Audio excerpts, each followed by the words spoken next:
guys, this is day 2 of the swap now. I think it's day 2, day 3, day 2, maybe, I don't know. Anyways, having a late start today. We're gonna try and get some small stuff done, like we're not doing power steering, so we're gonna be looping the power steering lines. And I'll show you that in a minute. And then we gotta pull the harness through the firewall again, the new harness, so that'll be fun. And then we're doing all these miscellaneous small stuff so that hopefully by later tonight we can put the motor in and just make sure. We're just not sure if the motor mounts are gonna fit with the KA trans, but we cannot find any information on this stuff. So it'll be really interesting to see if it'll actually all fit. But that's what we'll be messing with. This is the power steering stuff right here, so we're gonna take that out and we're gonna loop those two, that and that, so that we can delete power steering and just keep that lubricated. All right, we are getting to work on the RB20. Dylan has already removed the AC compressor and the power steering pump as well. But here's the box of maintenance stuff. We got the timing belt and the rest of the belts in here, as well as the spark plug and the oil filter. So we're gonna get all that on right now.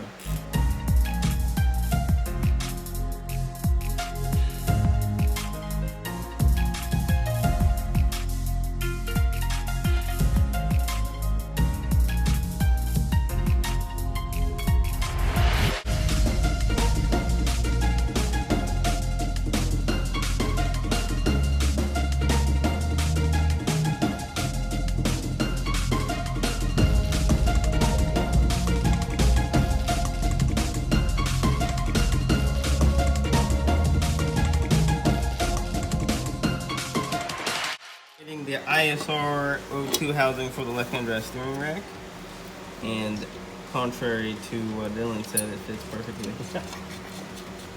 We use a stock one though because it's metal. The one that comes with the O2 housing is graphite, you said?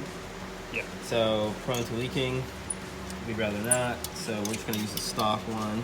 We couldn't get the main pulley off, the crank pulley off, so we're going to get a pulley puller tomorrow.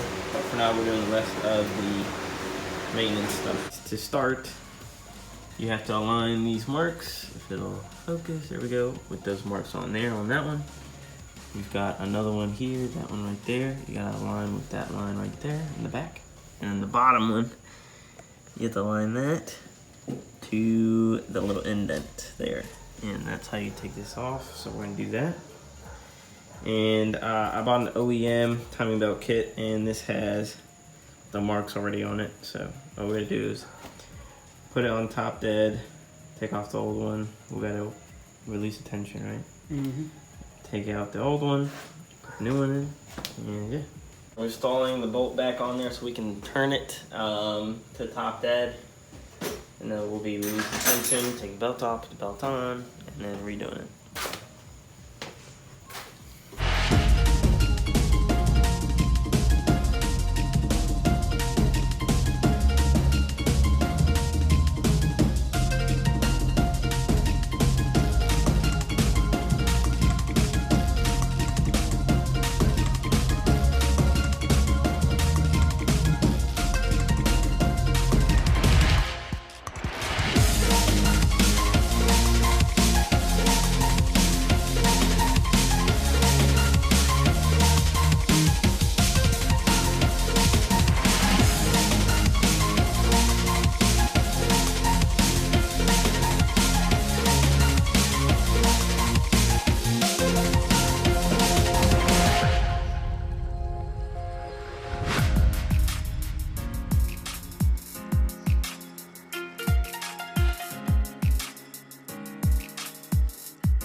putting the tensioner on there, you have to put the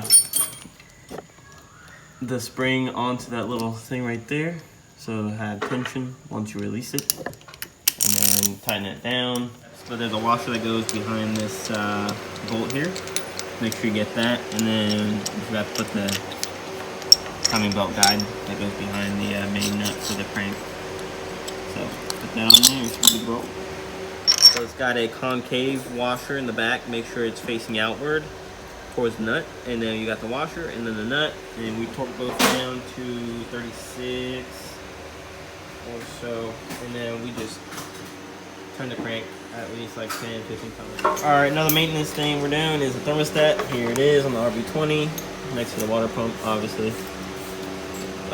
3 bolts, and then this hose right here, coolant hose, so we gotta get that. We have, what, 3 different brands? And different models of each spark plug, so that's great. Someone in Japan thought it was a good idea to mix and match. So we have Denso iridiums, NGK coppers. Okay, that's the right one. Another NGK copper. That's the right one. And then 3 NGK iridiums. Nice. So that was great. And I got all the same BK7RE copper V-Power, which from my research, this motor loves. So we have all same spark plug.